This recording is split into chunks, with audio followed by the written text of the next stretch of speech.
Hello बच्चों, स्वागत है आपका अपने प्यारे यूट्यूब चैनल देविका स्टडीज पर। तो आज हम आपके लिए क्या होता है जब केवल रासायनिक समीकरण को लेकर आए हैं। और ये वो अभिक्रियाएं हैं जो कि अब तक बोर्ड एग्जाम में पूछी गई हैं। और तो ये आपके बोर्ड एग्जाम के लिए मोस्ट मोस्ट मोस्ट इम्पॉर्टेंट है। इस साल इनके आने के पूरे पूरे चांसेस हैं। तो सबसे पहली है कि एथिल ब्रोमाइड को सोडियम एथोक्साइड के साथ अभिकृत करते हैं तो क्या होता है। इसमें आपको केवल इनकी रासायनिक समीकरण ही लिखने हैं। तो एथिल ब्रोमाइड का सूत्र होता है CH3CH2 और Br। इसे कहते हैं एथिल ब्रोमाइड। इसे क्या कहेंगे, तो इसे कहते हैं एथिल ब्रोमाइड। इसको किसके साथ करना है, सोडियम एथोक्साइड के साथ। तो सोडियम एथोक्साइड होगा CH3CH2 ONA। क्या होता है, CH3CH2 ONA। तो ये होता है आपका सोडियम एथोक्साइड। ये होता है सोडियम एथोक्साइड। अब इसको क्या किया जाता है, तो इसको हम अभिकृत करते हैं। मतलब कि ये अभिक्रिया होती है SN2 अभिक्रिया। कौन सी अभिक्रिया होती है, तो बच्चों ये होती है आपकी SN2 अभिक्रिया। इसमें क्या होगा, इसमें Na और Br बाहर निकल जाएगा। इसमें क्या होगा, इसमें हमारा Na और Br बाहर निकल जाएगा और क्या बन जाएगा, तो इसमें हमारा ईथर बनेगा। तो इसमें क्या बनता है, तो इसमें हमारा ईथर बनता है। तो बच्चों ईथर कैसे बनता है, जब भी किन्हीं दो कार्बन के बीच में O आता है तो क्या बनता है, ईथर बनता है। तो हमारा यहाँ बनेगा ईथर। तो हमारा यहाँ CH3 है, यहाँ भी CH3 और इधर भी CH2, इधर भी CH2।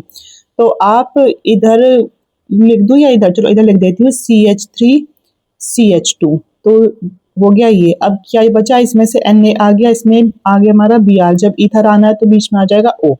अब ये हमारा आता है तो आ जाएगा CH2 और CH3। तो इसका नाम है हमारा क्या बना है, तो इसमें हमारा डाई एथिल ईथर बना है। Die ethyl ether. इसमें हमारा डाई का यूज इसीलिए हुआ है क्योंकि जो हमारा एथिल ये बना है कितनी बार है, 2 बार है, इसीलिए इसमें हमारा डाई का यूज हुआ है। और ये कौन सी अभिक्रिया है, तो ये आपकी विलियमसन संश्लेषण अभिक्रिया है। विलियमसन संश्लेषण अभिक्रिया है। ठीक है, तो ये अगर आपसे नाम से भी पूछी जाती है एग्जाम में, और या फिर ये दे देते हैं। ठीक है, तो हमारी विलियमसन संश्लेषण अभिक्रिया में एथिल ब्रोमाइड और सोडियम एथोक्साइड की क्रिया करा के क्या बनाया जाता है, डाई एथिल ईथर बनता है।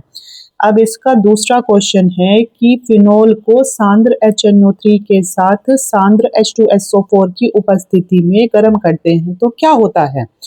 तो बच्चों फिनोल का सूत्र होता है कि जो हमारी बेंजीन रिंग होती है उसके ऊपर क्या होता है, OH होता है। तो उसे क्या कहते हैं हम, तो उसे हम कहते हैं फिनोल।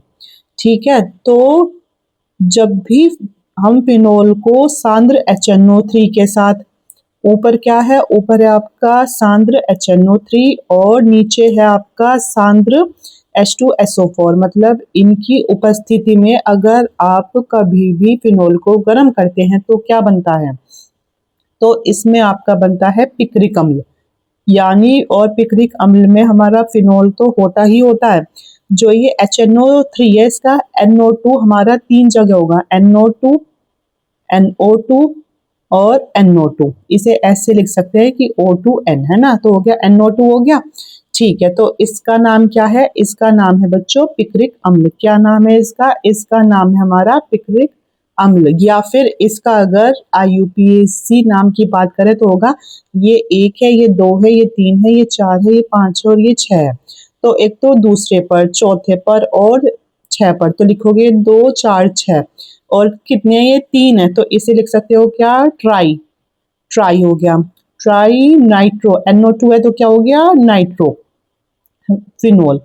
ठीक है, तो ये हमारा है पिक्रिक अम्ल। पिक्रिक अम्ल होता है 2 4 6 ट्राई नाइट्रोफिनोल। इसे अच्छे से याद रखना क्योंकि ये एग्जाम में पूछी जाती है और अब तक ये वाली अभिक्रिया कई बार एग्जाम में रिपीट भी हो चुकी है। अब तीसरी हमारी मिथॉक्सी बेंजीन को एसिटिल क्लोराइड के साथ निर्जल AlCl3 की उपस्थिति में गर्म करते हैं तो क्या होता है। सबसे पहले आप समझिए कि हमारा मिथॉक्सी बेंजीन क्या होता है, कि जो हमारी बेंजीन रिंग है अगर उसके ऊपर OCH3 आ जाए, क्या आ जाए, उसके ऊपर OCH3 आ जाए तो ये हो जाता है हमारा मिथॉक्सी, मिथॉक्सी क्या होगा, मिथॉक्सी बेंजीन। ठीक है, तो हमारा मिथॉक्सी बेंजीन होता है कि जो हमारी बेंजीन रिंग है उसके ऊपर आ जाए OCH3।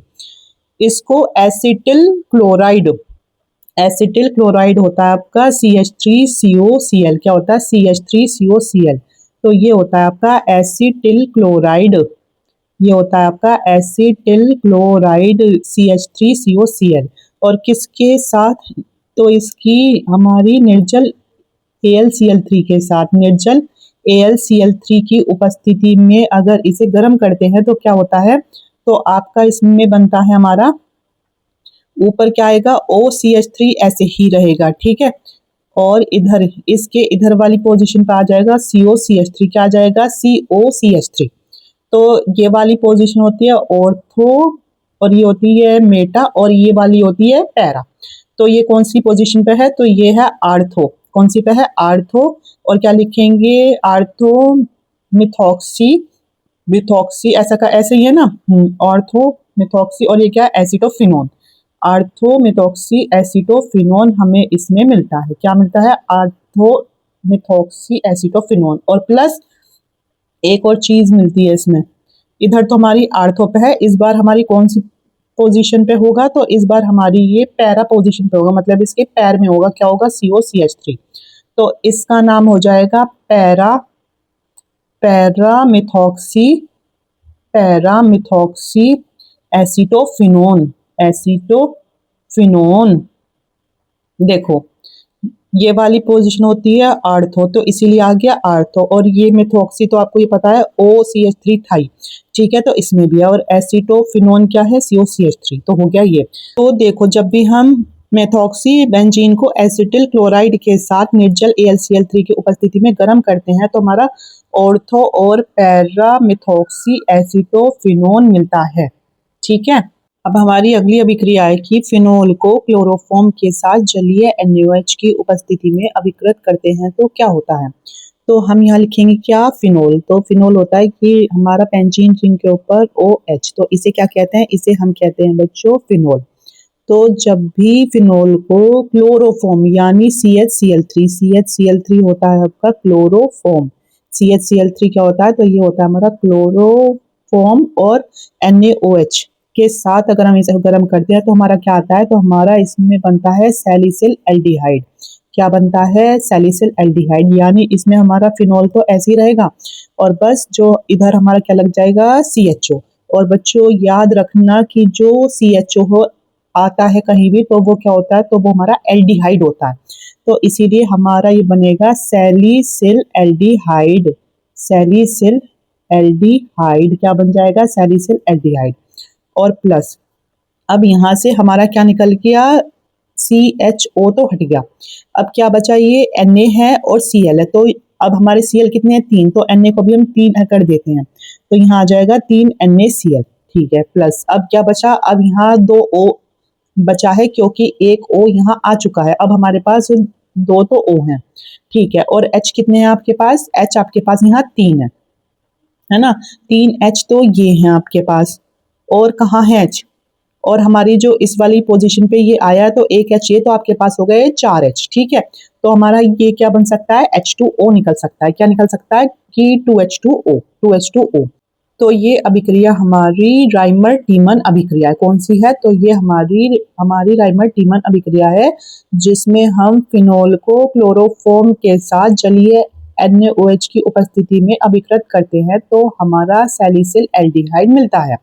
अब अगली है हमारी एथिल मेथिल ईथर को शांत HI के साथ अगर गर्म करते हैं तो क्या होता है, पहले लिखो एथिल जो कि होता है C2H5, और क्या है ईथर, ईथर मतलब बीच में आ जाएगा, और फिर क्या लिखोगे मेथिल, मेथिल का सूत्र होता है CH3, तो ये हो गया आपका एथिल मेथिल ईथर, क्या है ethyl methyl ether, ethyl methyl ether है, ठीक है। इसकी किसके साथ हो रही है, HI के साथ अभिक्रिया हो रही है, वो भी 2HI के साथ इसे गर्म कर रहे हैं, तो हमारा क्या मिलेगा, तो हमारा CH3I मिलेगा, है ना। जो ये हमारा CH3 है, एक आई तो इसके साथ आ गया, एक आ जाएगा इसके साथ, तो हो जाएगा C2H5I और प्लस क्या बचेगा हमारा H2O निकल जाएगा इसमें से। तो हमारा इसमें क्या मिलता है, एक तो मिलता है मेथिल आयोडाइड, मेथिल आयोडाइड, और एक ये मिलता है हमारा एथिल आयोडाइड। क्या मिलेगा, एथिल आयोडाइड।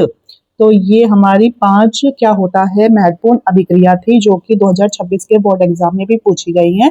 और अगर आपको वीडियो पसंद आई हो तो अपने दोस्तों के साथ ज़्यादा शेयर कीजिए और हमारे चैनल को सब्सक्राइब कीजिए। Thank you so much.